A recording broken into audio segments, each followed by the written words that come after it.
আসসালামু আলাইকুম বন্ধুরা, আশা করি সবাই সুস্থ আছেন। বন্ধুরা, স্ক্রিনে বর্তমানে আপনারা যে তেল শোধনাগারটির দৃশ্য দেখছেন, এটি ইরবিল রিফাইনারি বা ইরবিল তেল শোধনাগার, যার মধ্যে KAR গ্রুপ পরিচালিত মূল রিফাইনারি অন্যতম। ইরাকের কুর্দিস্তান অঞ্চল এবং সামগ্রিকভাবে পুরো দেশের অর্থনীতির জন্য এই রিফাইনারি খুবই গুরুত্বপূর্ণ। ইরাক বিশ্বের অন্যতম শীর্ষ অপরিশোধিত বা ক্রুড অয়েল উৎপাদনকারী দেশ হলেও দীর্ঘকাল ধরেই পরিশোধিত জ্বালানি তেলের ক্ষেত্রে তাদের বেশ কিছু সীমাবদ্ধতা ছিল, বিশেষ করে পর্যাপ্ত রিফাইনারি না থাকার কারণে। মার্কিন কোম্পানির সহযোগিতায় এই রিফাইনারিটি তৈরি হওয়ার পর এই সংকট থেকে ইরাক জ্বালানি ক্ষেত্রে কিছুটা স্বস্তি পেয়েছিল। বিশেষ করে কুর্দিস্তানের অঞ্চল, উত্তর ইরাকের বিস্তীর্ণ এলাকায় যানবাহন, বিদ্যুৎ উৎপাদন কেন্দ্র এবং বাসাবাড়িতে জ্বালানির ব্যাপক চাহিদা পূরণ করেছিল এই রিফাইনারিটি। ইরবিলের এই শোধনাগারটি নিয়মিত ডিজেল, কেরোসিন এবং পেট্রোল সরবরাহ করে। যদি কোনো কারণে এটি ক্ষতিগ্রস্ত হয় বা হামলার কারণে উৎপাদন বন্ধ হয়ে যায়, সেটি সরাসরি ইরাকের যে মূল জ্বালানি সাপ্লাই রয়েছে সেখানে বড় ধরনের আঘাত করবে। আর স্ক্রিনে নিশ্চয়ই আপনারা দেখতে পাচ্ছেন, এখানে ইরানের হামলার কারণে এই রিফাইনারিটির মূল যে অংশগুলো রয়েছে তার অবস্থা কি। দেখুন, আমার মনে হয় তেমন কোনো বিশ্লেষণের প্রয়োজন নেই। স্ক্রিনে নিশ্চয়ই আপনারা দেখতে পাচ্ছেন, ইরবিলের ভেতর অবস্থিত কুর্দিস্তানের অত্যন্ত গুরুত্বপূর্ণ এই রিফাইনারিটিতে শক্তিশালী অজানা যে প্রজেক্টাইল রয়েছে বড় ভিত্তিতে আঘাত করেছে, এবং এই আঘাতের কারণে এর উৎপাদন ব্যবস্থার একটা বড় অংশ ক্ষতিগ্রস্ত হয়েছে।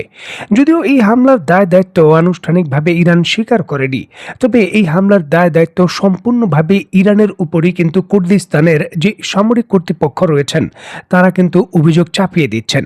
এবং বিষয়টিকে কেন্দ্র করে বেশ কয়েকদিন ধরেই নানানভাবে আলোচনায় আসছিল, এবং ইরানের পক্ষ থেকে বারবারই হুঁশিয়ারি দেওয়া হচ্ছিল কুর্দিস্তানের অঞ্চলের কর্তৃপক্ষকে, কোনোভাবে যদি কুর্দিস্তানের অভ্যন্তরে ইসরায়েলের গোয়েন্দা সংস্থা মোসাদ বা যুক্তরাষ্ট্রের গোয়েন্দা সংস্থা CIA এর কোনো কার্যক্রমের কোনো ধরনের হোস্ট করা হয়, তাহলে বড় ধরনের হামলার সম্মুখীন হবে। ইরানের পক্ষ থেকে বারবারই হুঁশিয়ারি দেওয়া হচ্ছিল। তবে ইরবিলের কর্তৃপক্ষ ইরানের সেই হুঁশিয়ারি তেমনভাবে কিন্তু বলতে পারেন গুরুত্ব সহকারে হয়তো নেয়নি, বা পাল্টা প্রস্তুতি তারা যা নিয়েছিল এই হামলাকে মোকাবেলার জন্য, তারা এমনটাই ধারণা করেছিল সেটা হয়তো পারফেক্ট হবে। তবে কোনো কিছুই কাজে আসেনি। সরাসরি প্রজেক্টাইল হিট করে ইরাকের যে উত্তর ইরাক রয়েছে সেখানে এই ফ্যাসিলিটির স্টোরেজ সরাসরিভাবে মারাত্মকভাবে ক্ষতিগ্রস্ত করেছে, এবং পুরো ইরাক জুড়ে, বিশেষ করে উত্তর ইরাকের ভেতর, কুর্দিস্তানের ভেতর জ্বালানি সংকট তৈরি করেছে। এখানে বলে রাখা ভালো, ইরানের গোয়েন্দা সংস্থা বারবারই এই তথ্য দিচ্ছিল যে কুর্দিস্তানের এই অঞ্চলের ভেতরই বসেই মোসাদ এবং যুক্তরাষ্ট্রের গোয়েন্দা সংস্থা সীমান্ত দিয়ে ইরানের হামলার পরিকল্পনা করছে।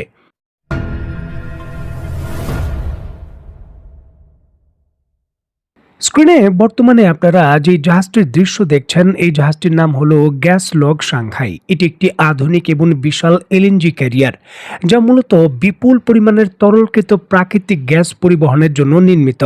এই ধরনের জাহাজে হামলার বিষয়টি অত্যন্ত সংবেদনশীল এবং বিপজ্জনক। দেখুন, এটি একটি তরলকৃত প্রাকৃতিক গ্যাস LNG ক্যারিয়ার। এটি 2013 সালে দক্ষিণ কোরিয়ার স্যামসাং হেভি ইন্ডাস্ট্রি দ্বারা নির্মিত। এই ধরনের জাহাজ সাধারণত 1 লক্ষ থেকে 1,50,000 কিউবিক মিটার পর্যন্ত LNG বহন করতে সক্ষম। এটি অত্যন্ত বিশাল পরিমাণের জ্বালানি ধারণ করতে পারে। সামরিক বিশেষজ্ঞরা এটিকে চলন্ত বোমার সঙ্গে তুলনা করেছেন। যে কোনো ধরনের তেলবাহী জাহাজে হামলার বিষয় আর LNG বাহী জাহাজে হামলার বিষয় এক নয়।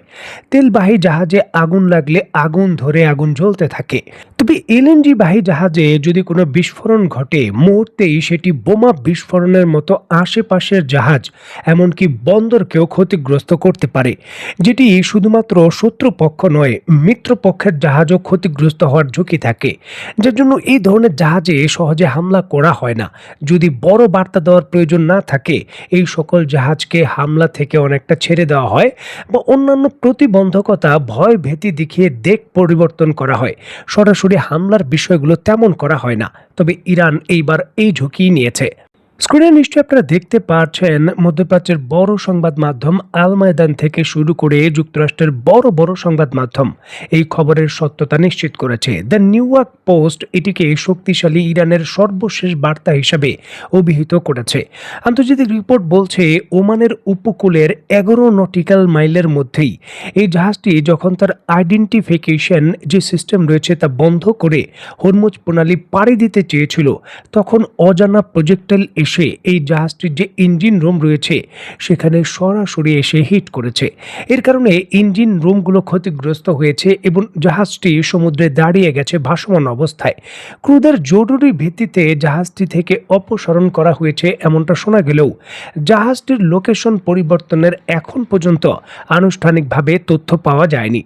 নতুন করে কাতারের এই এলএনজি পরিবহনকারী এই জাহাজে ইরানের হামলার পর পুরো হরমুজ প্রণালীতে বর্তমানে থমথমে পরিস্থিতি বিরাজমান চলছে। দেখুন, অন্যান্য জাহাজগুলো এই জাহাজটি যদি পার হয়ে যেতে পারত তাহলে হয়তো ঝুঁকি নিত এই হরমুজ প্রণালী পাড়ি দেওয়ার জন্য এবং ইরানের নির্দেশনা না মেনেই একটি ঝুঁকি নেওয়ার জন্য। তবে যেহেতু এই ধরনের সংবেদনশীল জাহাজে ইরান সামরিক প্রতিক্রিয়া দেখিয়ে ফেলেছে, সুতরাং অন্যান্য জাহাজকে ছাড় দেওয়ার ক্ষেত্রে ইরান কোনো ধরনের সমঝোতা করবে না, এটি হলো তাদের বার্তা, যেটি যুক্তরাষ্ট্রের মতো দেশকে সরাসরি বড় সামরিক প্রতিক্রিয়া দেখানোর জন্য বলতে পারেন অনেকটাই টেকনিক্যালভাবে আরও শক্তিশালীভাবে বাধ্য করবে।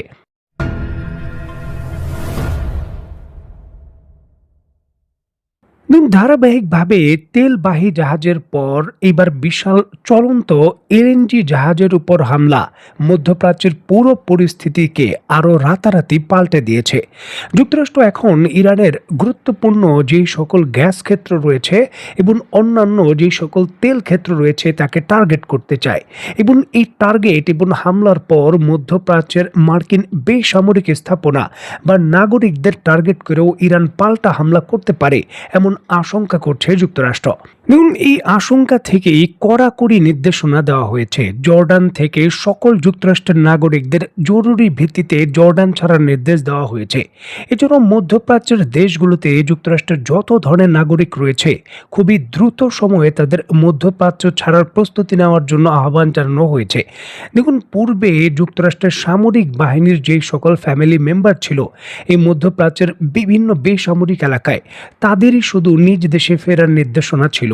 তবে নতুন করে যুক্তরাষ্ট্র বড় পদক্ষেপ নেওয়ার পূর্বে অন্যান্য যেই সকল বেসামরিক তার দেশের নাগরিক রয়েছেন তাদেরও মধ্যপ্রাচ্য ছাড়ার প্রস্তুতি নেওয়ার জন্য ঘোষণা দেওয়া হয়েছে।